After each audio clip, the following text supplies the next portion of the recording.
Bismillah walhamdulillah wassalatu wassalamu ala rasulillah wa ala alihi wa sahbihi wa man tabi'a hudah, amma ba'd. Pada pagi ini kita masuk kepada muka surat 76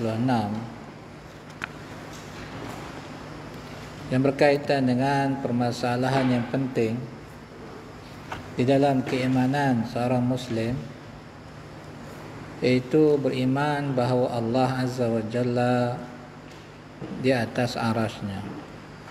Allah berada di atas, Allah di atas langit, sebagaimana yang telah pun datang dalil-dalil yang berkaitan dengan permasalahan ini.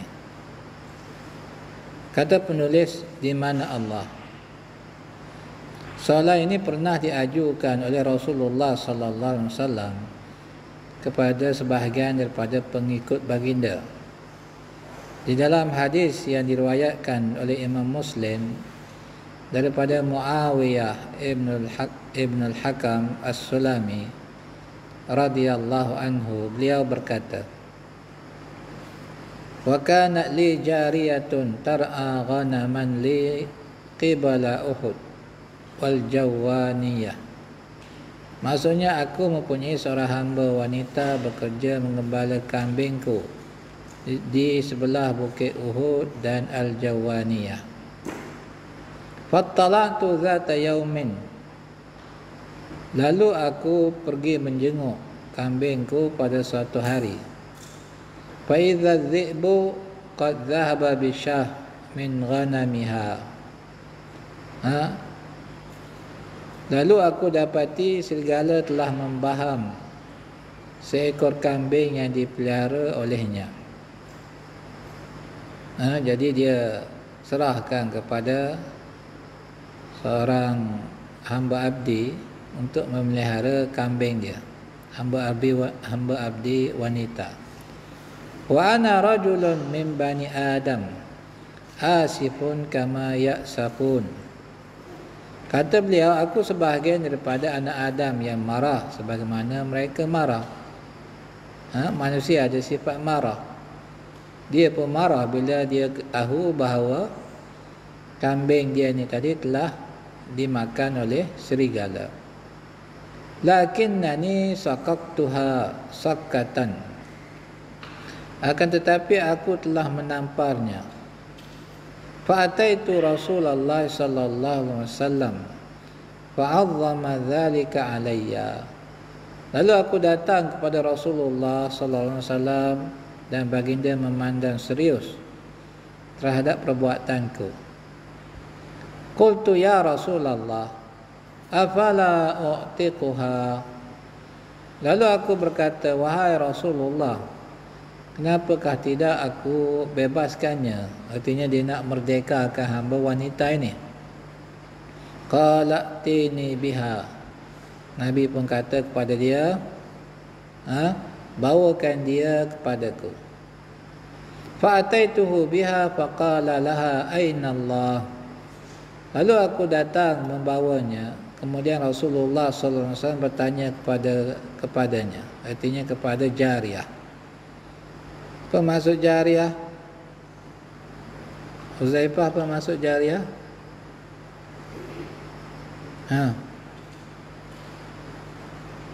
Faham?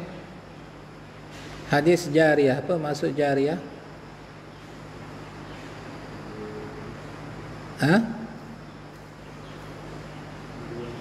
Ya?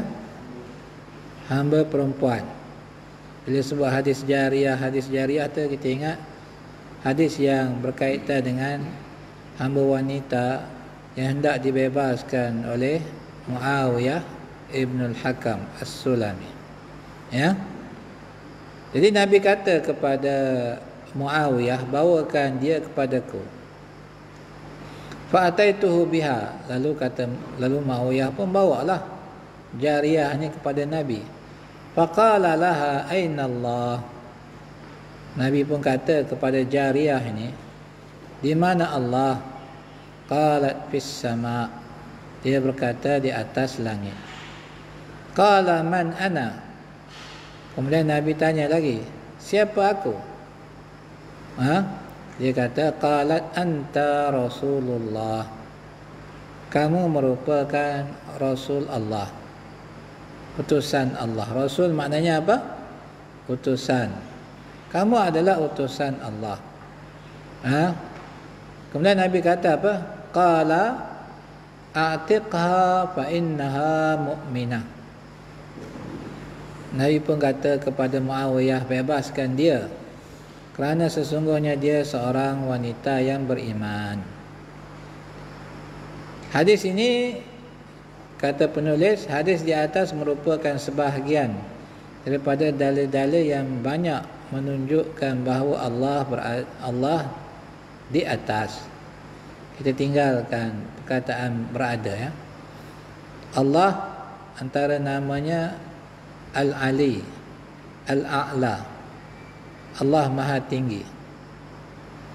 Allah di atas langit, sebagaimana yang disebutkan di dalam hadis jariyah ini. Dia jawab fis sama, artinya alas sama, Allah di atas langit. Sekarang ini hadis ini jelas menunjukkan kepada kita akidah orang yang beriman, bahawa mereka beriktikad Allah di atas langit. Namun hadis ini cuba dikritik oleh ahli bid'ah, khususnya orang yang ta'assub kepada mazhab Asy'ariyah, sehingga mereka cuba mendaifkan hadis ini.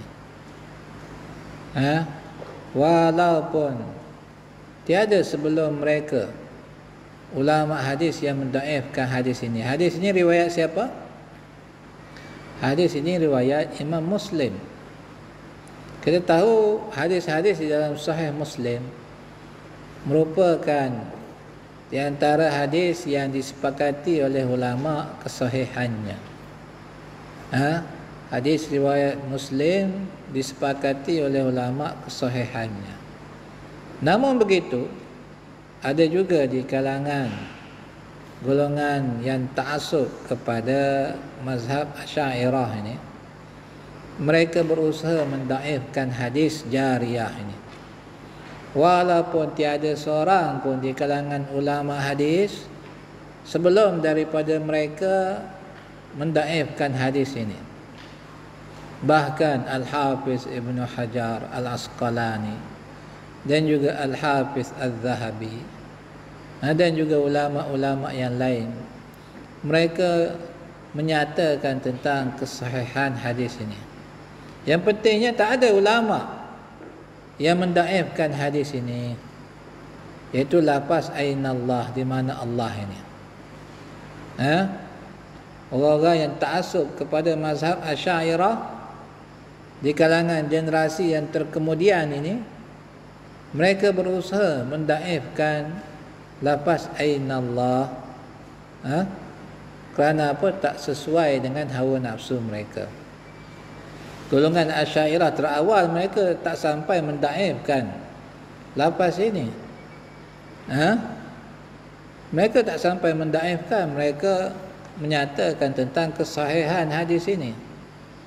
Tapi datang generasi yang terkemudian ini, mereka cuba untuk mendaifkan hadis ini, semata-mata hendak mengingkari persoalan di manakah Allah ini. Kata mereka ada hadis yang lain yang menunjukkan bahawa lafaz ini daif. Di dalam riwayat yang lain ada disebutkan, Nabi tanya, atashhadina an la ilaha illallah, adakah kamu bersaksi bahawa tiada ilah yang benar melainkan Allah? Ini soalan yang sebenarnya, kata mereka. Adapun lafaz ainallah itu daif, walaupun ianya di dalam Sahih Muslim. Kita tahu bahawa martabat hadis yang diriwayatkan oleh Imam Muslim sudah tentu ianya lebih tinggi daripada riwayat-riwayat yang lain yang tidak ada dalam Bukhari Muslim. Namun mereka berusaha untuk apa? Mendaifkan hadis ini. Hati-hati dengan cara ahli bid'ah yang cuba mendaifkan hadis yang sahih kerana tak sesuai dengan hawa nafsu mereka. Kalau hadis itu daif sesuai dengan hawa nafsu mereka, mereka berusaha mensahihkannya. Mereka gambarkan bahawa mereka merupakan sebahagian daripada ahlul hadis. Antara orang yang mendaifkan hadis ini ialah Zahid Al-Kausari, dan diikuti oleh pengikut-pengikutnya juga, di antaranya Hasan As-Saqqaf. Mereka cuba kononnya membuktikan bahawa hadis ini merupakan hadis yang daif. Siapa yang lebih arif tentang ilmu hadis? Adakah Al-Kausari ataupun As-Saqqaf, ataupun ulama-ulama yang memang terkenal dengan kemahiran mereka tentang ilmu hadis ini, seperti Ibnu Hajar, Al-Zahabi, dan juga ulama-ulama yang lain. Termasuk Imam An-Nawawi pun tidak mendaifkan lafaz ainallah ini. Perkara ini memang telah menjadi kesepakatan ahlul hadis bahawa ianya merupakan apa yang sahih daripada Nabi. Namun mereka berusaha mendaifkan hadis ini. Oleh itu kita umat Islam kena hati-hati. Jangan kita telan sahaja apa yang diperkatakan oleh manusia yang kononnya ingin menunjukkan pada manusia yang lain bahawa mereka orang yang arif tentang hadis. Sedangkan mereka telah pun memperdayakan umat Islam dengan menggunakan ilmu ini untuk memesongkan umat Islam daripada akidah yang betul. Adakah As-Saqqaf ataupun Al-Kausari merupakan orang yang lebih hebat daripada ulama-ulama yang terdahulu sehingga boleh mendaifkan lafaz ainallah ini? Tak mungkin. Apatah lagi kesahihan hadis ini telah pun disepakati oleh ulama yang terawal. Mereka mendaifkannya hanya kerana apa? Tak sesuai dengan hawa nafsu. Mereka cuba mengelirukan umat Islam dengan membahaskan hadis ini kononnya ianya adalah hadis yang muqtarib, yang ada pertentangan, semata-mata apa? Semata-mata untuk menjadikan umat Islam menolak akidah yang murni ini. Kita menyeru umat Islam agar tidak terpedaya dengan golongan yang seperti ini dan pengikut-pengikut mereka. Dah ramai di kalangan orang Malaysia ini yang menyebarkan pahaman yang seperti ini. Orang yang menjadi anak murid Hasan As-Saqqaf, mereka begitu berbangga dengan apa yang dinyatakan oleh Hasan As-Saqqaf ini, walaupun sebenarnya ianya menyelisihi apa yang telah pun disepakati oleh ulama hadis.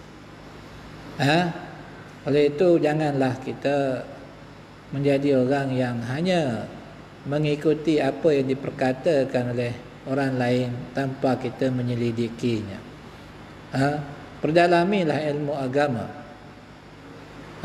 Kaji permasalahan dengan betul, supaya kita tidak disesatkan oleh manusia yang lain dan juga tidak menyesatkan manusia yang lain kerana menyangka bahawa kita telah pun mempunyai ilmu yang hebat. Kita tengok di dalam media sosial, orang yang sekadar mereka ini belajar dengan pengikut-pengikut Hasan As-Saqqaf ini, mereka begitu berbangga dengan kajian yang dibuat oleh guru mereka ni tadi. Dan mereka hendak mengelirukan umat Islam dengan kajian-kajian tersebut.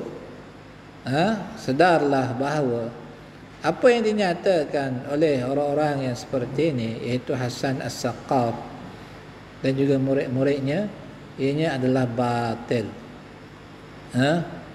Kita kena belajar betul-betul tentang agama. Kaji, selidiki apa yang dinyatakan oleh ulama tentang hadis ini supaya kita tidak tertipu. Hadis ini jelas bahawa persoalan di mana Allah itu datangnya daripada Rasulullah. Perkara ini diingkari oleh golongan ahli bid'ah. Mereka kata, mana boleh tanya di mana Allah, kata mereka. Kerana ini menunjukkan bahawa Allah bertempat. Ini pahaman golongan mujassimah, kata mereka. Itu adalah kekeliruan kamu. Bukanlah akidah ini membawa maksud tajsim ataupun tashbih. Kamu yang keliru tentang permasalahan ini, lalu kamu menuduh orang lain sesat. Jadi ini merupakan hadis yang jelas bahawa kita boleh bertanya kepada orang lain, di manakah Allah? Perkara yang datang daripada Rasulullah tak mungkin ianya merupakan kesesatan atau mengelirukan akidah manusia. Rasulullah yang tanya kepada jariyah ini, di mana Allah? Takkan Nabi hendak mempermain-mainkan masalah akidah dengan bertanya soalan yang seperti ini. Sudah tentu bila Nabi tanya, ia merupakan persoalan yang penting, yang perlu bagi kita umat Islam mengetahuinya. Bila ditanya di mana Allah, kita kena tahu jawapannya. Syahril, di mana Allah? Anta Syafiq. Ustaz sebut Syahril tak? Di mana Allah, Syahril? Syafiq dah jawab dengan jawapan yang betul. Alhamdulillah.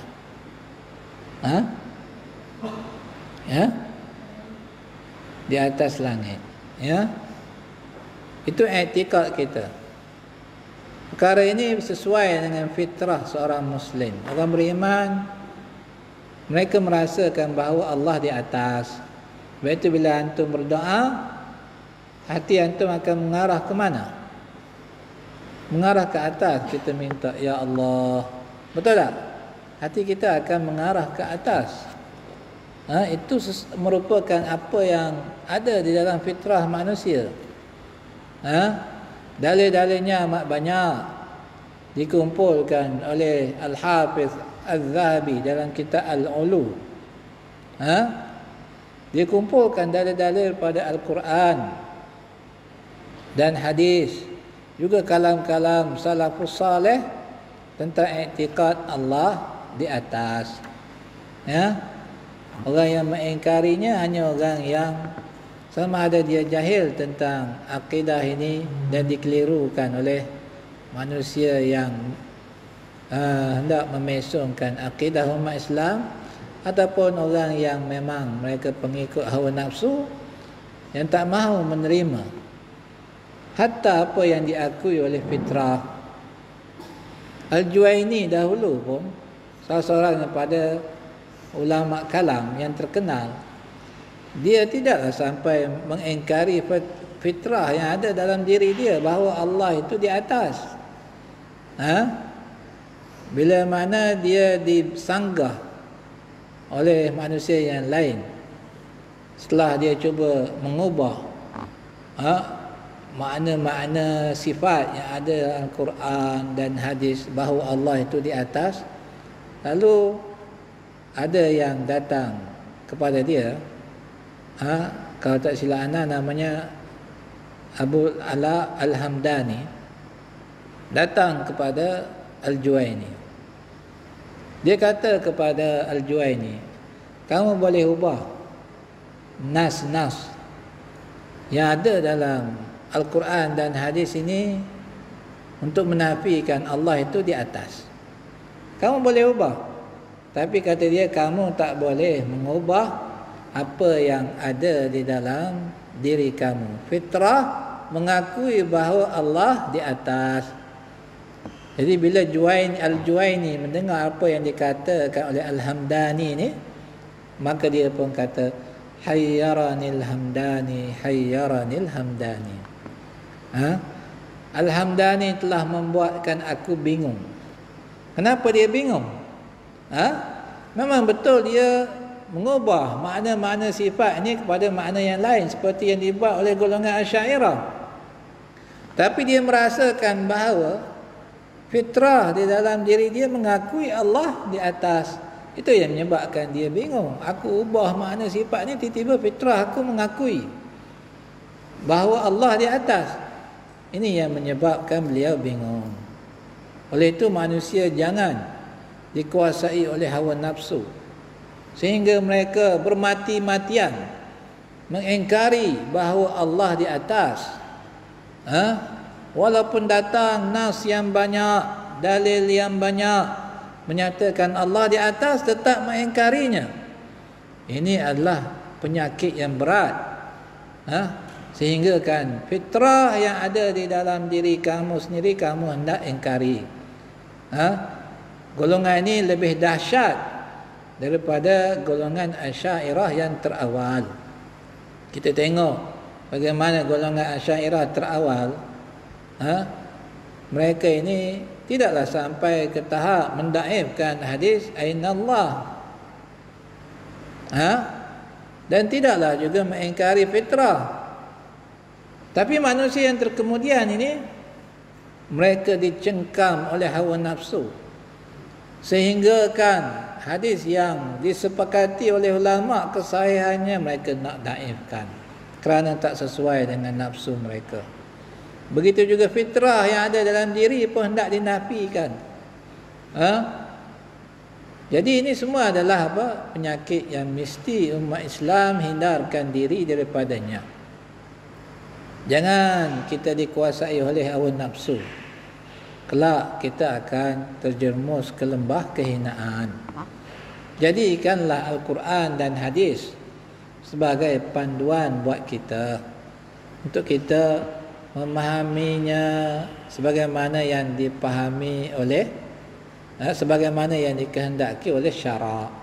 Ikut kefahaman salafus salih, kita akan dapat akidah yang murni.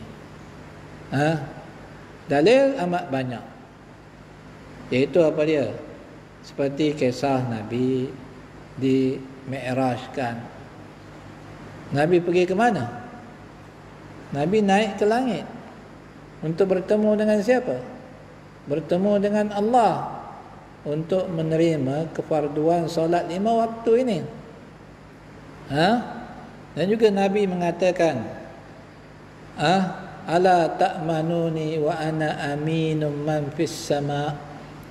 Kenapakah tidak kamu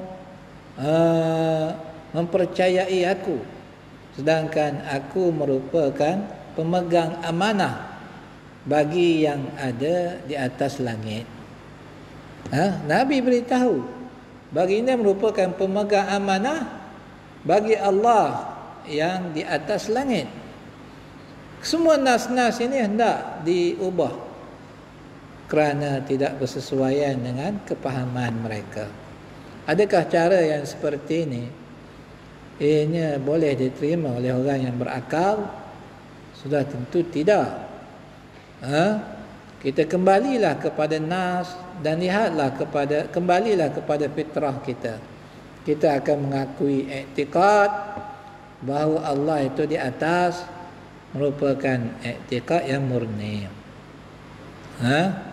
Allah itu bukan sekadar ulul qadri, bahkan ulul zat, tinggi pada kadarnya.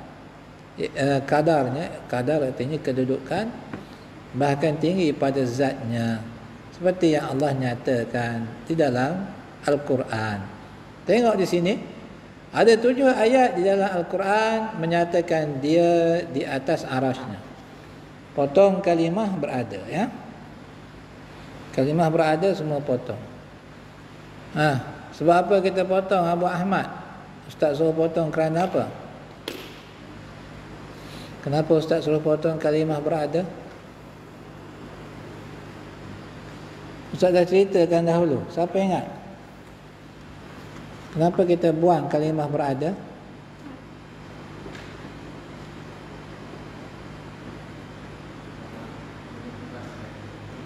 Ya?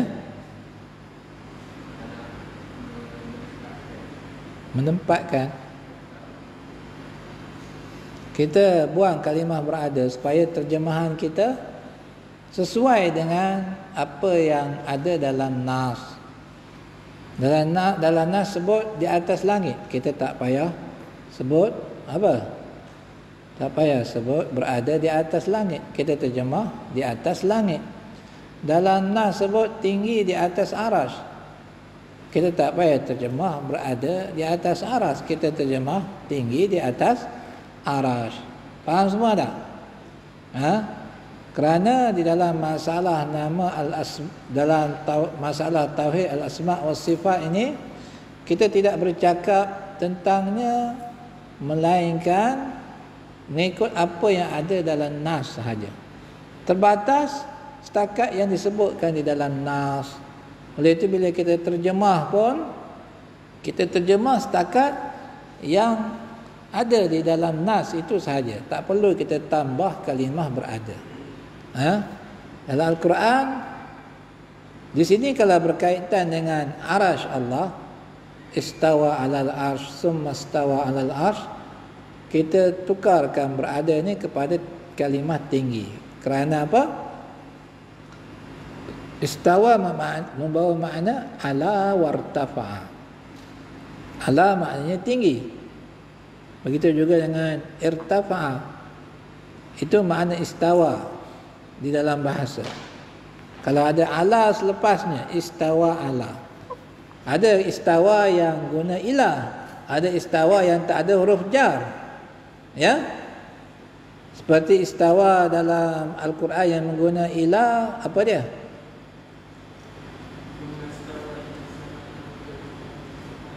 Nah, antaranya firman Allah Ta'ala, huwallazi ja'ala lakumul huwallazi khalaqakum ma fil ardi. Macam mana ayat dalam surah Al-Baqarah tu? Huwallazi khalaqa lakum ma fil ardi jami'an summa stawa ila sama. Ya? Jadi di sini menggunakan ilah. Dan ada juga di dalam bahasa Arab istawa tak menggunakan huruf jar.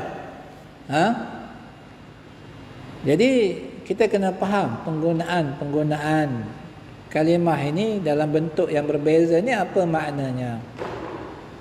Kalau istawa tanpa huruf jar, ia membawa makna apa? Kamula, sempurna. Seperti firman Allah, falamma balagha ashuddahu wastawa. Ya? Jadi istawa ini membawa makna apa? Kamula. Dan kalau ia dengan huruf jar ila, summa stawa ila sama, ia membawa makna qasada. Menuju kepada langit. Kalau ia dengan huruf jar ala, ia membawa makna apa? Membawa makna kalau ia menggunakan dengan huruf jar dengan ala, istawa membawa makna apa? Ala wartafa'a.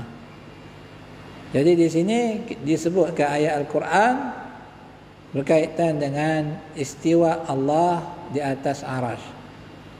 Jadi kita terjemahkan dengan tinggi. Dia tinggi di atas arasy-Nya. Ya? Istawa itu membawa makna tinggi. Tukar berada kepada tinggi. Dah tukar semua dah?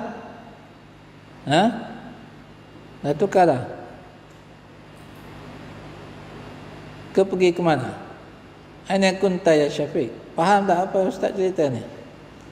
Kalimah berada itu yang kita baca itu tukar kepada tinggi. Ya? Kata dia ada 7 ayat di dalam Al-Quran menyatakan dia tinggi di atas arasy-Nya. Seperti firman-Nya, Inna rabbakumullahu allazi khalaqas samawati wal ard fi sittati ayyam thumma istawa 'alal 'arsy yudabbirul amr. Sesungguhnya Rabb kamu adalah Allah, ialah Allah yang mencipta langit dan bumi dalam tempoh 6 hari. Kemudian dia tinggi di atas arasy-Nya. Ya? Jadi tukar berada itu kepada kalimah apa? Ihsan? Tukar kepada kalimah apa?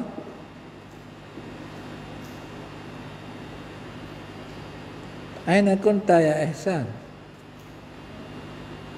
Kalimah berada tukar kepada apa? Tinggi. Dengar betul-betul ya. Kemudian dia tinggi di atas arasy. Yudabbirul amr, dia mentadbir segala urusan. Ma min syafi'in illa min ba'di izni. Tiada pemberi syafaat melainkan selepas izinnya. Siapa-siapa nak beri syafaat, hatta Rasulullah SAW, ianya adalah dengan izin Allah dahulu. Kerana syafaat itu milik mutlak bagi Allah. Qul lillahi syafa'atu jami'a. Syafaat itu kesemuanya adalah milik Allah. Hatta Nabi Muhammad tak boleh memberi syafaat melainkan dengan izin Allah.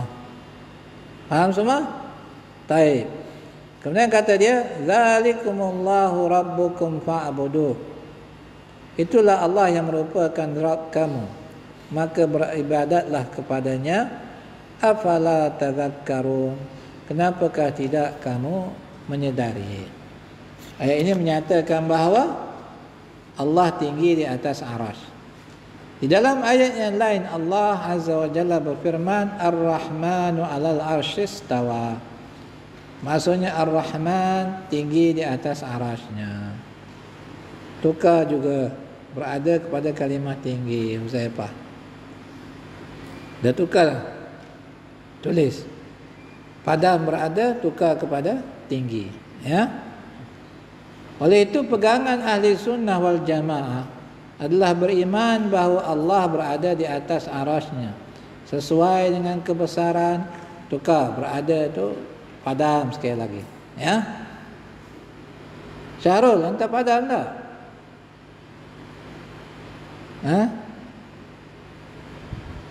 Ngantuk, penat? Ya. Tukar berada itu tukar. Padam gantikan dengan kalimah tinggi. Ya, tinggi. Kata dia, oleh itu pegangan ahli sunnah wal jamaah adalah beriman bahawa Allah tinggi di atas arasy-Nya. Anta dah tukar dah, Abdul Rahman. Tukar dah. Sesuai dengan kebesaran dan keagungannya dan tidak menyerupai makhluk ciptaannya. Jangan bayanglah macam mana Allah tinggi di atas arasy. Tak perlu bayang. Soalan yang seperti ini hanya mengelirukan akidah manusia dan menyebabkan dibuka pintu syaitan untuk menyesatkan manusia dalam akidah. Sebab itu Imam Malik marah bila orang bertanya kepada dia, ayat Ar-Rahmanu 'alal 'arsy istawa, kaifa istawa?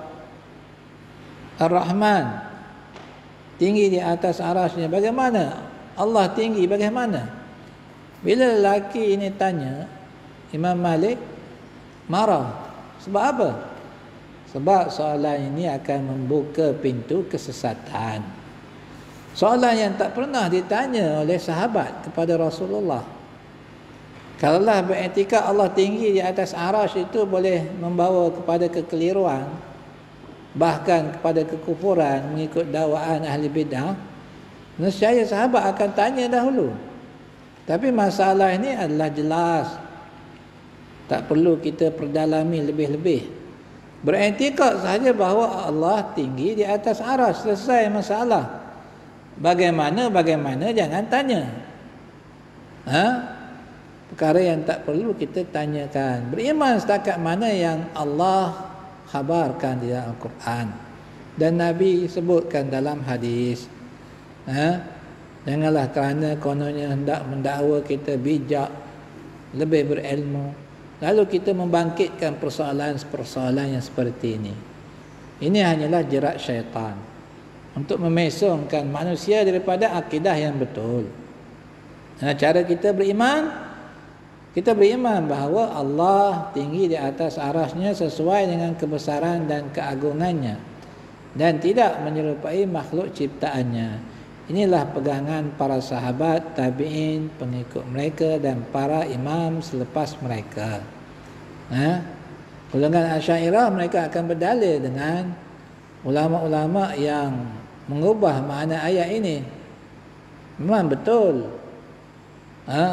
Ada di kalangan ulama-ulama mereka di kalangan ulama ahli sunnah juga, mereka mengikuti fahaman Asy'ariyah di dalam tauhid al-asma' wa sifat ini dengan mereka mengubah makna-makna sifat ini sebagaimana yang dibuat oleh golongan Asy'ariyah. Betul, tapi kita tak boleh ikut perkara yang menyelisihi pegangan salafus salih, walaupun orang tersebut Imam Nawawi ke ataupun Ibn Hajar ke. Kalaulah mereka telah pun mengambil cara golongan khalaf ini, maka kita tak boleh mengikutinya. Kesilapan ulama bukanlah ianya alasan untuk kita berhujah dengannya dalam mengikuti perkara yang menyisihi jalan salafus salih. Kita kena kembali kepada pegangan salafus salih. Allah jadikan kesilapan itu ianya ada pada sebahagian ulama untuk menguji hamba-hambanya. Adakah mereka ni nak ikut kebenaran ataupun nak ikut hawa nafsu? Kalau kita nak ikut kebenaran, semua ulama ada tersilap, tapi kesilapan mereka adalah sedikit. Man zallazi turda sajayahu kulluha kafa bil mar'i nublan an tu'adda ma'aibuh. Allah syair Arab kata, siapakah yang diredai ke semua sifat-sifat dia? Tak ada orang yang semua ada pada diri dia tu orang suka, orang reda. Tak ada orang yang sempurna. Tak ada orang yang maksum. Nabi Muhammad saja yang maksum. Jadi kesilapan, kekurangan pasti ada pada manusia ini. Jadi kesilapan ini tak boleh kita ikuti. Dalam masa yang sama kita menghormati ulama-ulama ini. Mencukupi sedikitnya kesilapan mereka dalam agama ini melambangkan kehebatan ilmu mereka. Kita sudah tentu tidak setanding dengan mereka. Kita banyak melakukan kesalahan, banyak kekurangan pada diri kita. Tapi bila kita melihat nyata adanya kesilapan pada seorang alim itu, tak boleh kita mengikuti kesilapan mereka. Kita kena kembali kepada jalan salafus salih. Kerana jalan salafus salih itu perkara yang telah disepakati oleh salafus salih. Tak mungkin ianya tersilap. Kebenaran itu nyata, ini yang kita kena ikut. Jadi dalam masalah mengubah sifat-sifat Allah ini, walaupun ada di kalangan ulama Islam yang tersohor mereka mengikuti fahaman Asy'ariyah, kita tak boleh berhujah dengan mereka untuk mengatakan bahawa fahaman ini betul. Kita mesti ikut jalan salafus salih. Inilah pegangan sahabat, tabi'in, pengikut mereka dan para imam selepas mereka. Kita nak tahu mana dalilnya, antum boleh baca kitab Al-Ulu di Ali Al-Ghaffar yang ditulis oleh Al-Hafiz Al-Zahabi. Di situ bukan sekadar dihimpunkan ayat Al-Quran dan hadis tentang tingginya Allah, bahkan dibawa kalam-kalam ulama salafus salih yang mengisbatkan akidah ini. Ya. Kemudian kata Imam Al-Auza'i sebagaimana yang diriwayatkan oleh Al-Baihaqi. Ini kita bacakan hari esok insya-Allah. Kalam ulama tentang i'tiqad bahawa Allah di atas arasy. Ya, kita akan bacakan pada hari esok.